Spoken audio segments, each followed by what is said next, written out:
I don't understand how people can um, not have humanity in this situation, not have humanity thoughts in this situation, not act in humanity in this situation.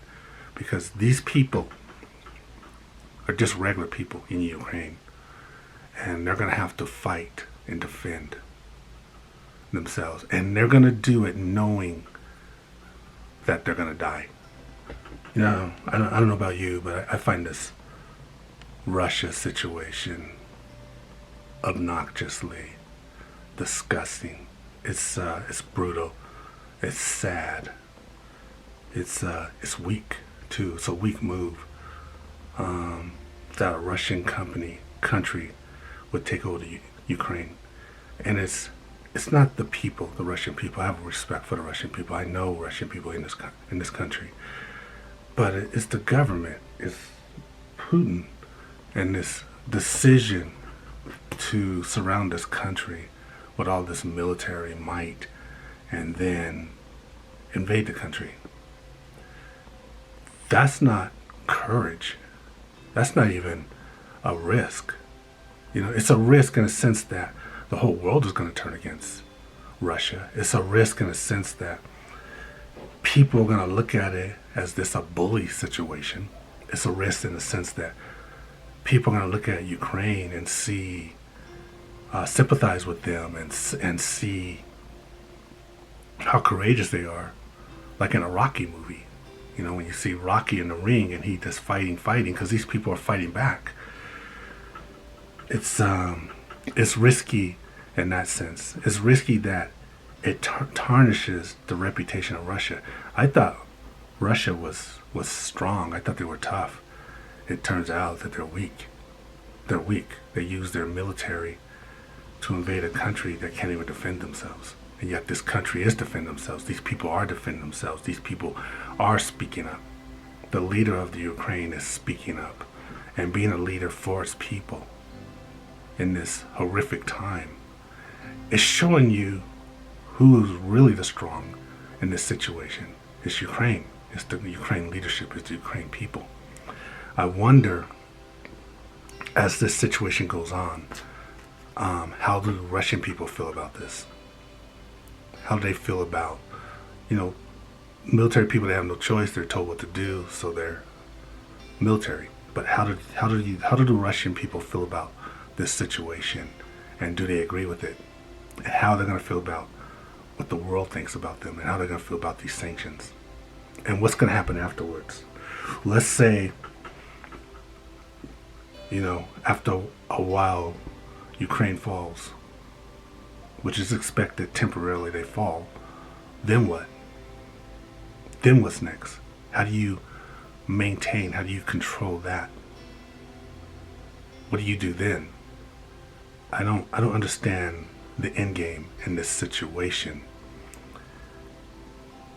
I think, from what it looks like, someone's going to take the lead, and it's probably going to be the United States, and they've already done that.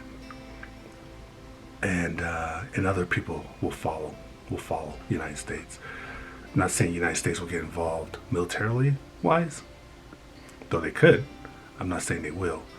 But this thing is just so gross. It's so disgusting. And what really disgusts me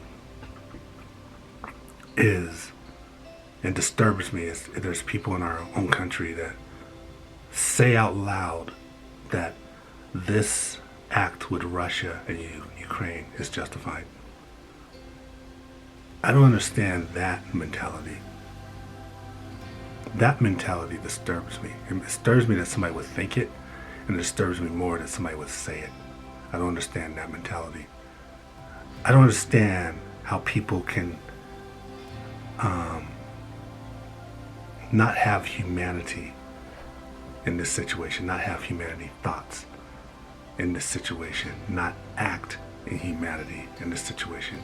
Because these people are just regular people in Ukraine, and they're going to have to fight and defend themselves, and they're going to do it knowing that they're going to die, that they're outnumbered, and the odds are against them, and that they're gonna die. They're gonna do it knowing that family members are gonna die. You know, they're fighting and making a stand. It's so fucking honorable. But I don't get anybody who says that this is the right decision. I don't get that kind of thinking. I don't respect that kind of thinking. So my prayers and my hopes are with the Ukraine people, that they do survive this, that they do endure, that they do triumph and overcome. My hope and prayer is that not only the United States, but the world comes together against this situation and make a strong stand against this situation to protect the people of Ukraine. My hope is that the world does the right thing in this situation, because these people in this country aren't soldiers. They're soldiers in this country, but these people who are going to be fighting are not soldiers, and yet they're going to be forced to fight. Their livelihoods are destroyed.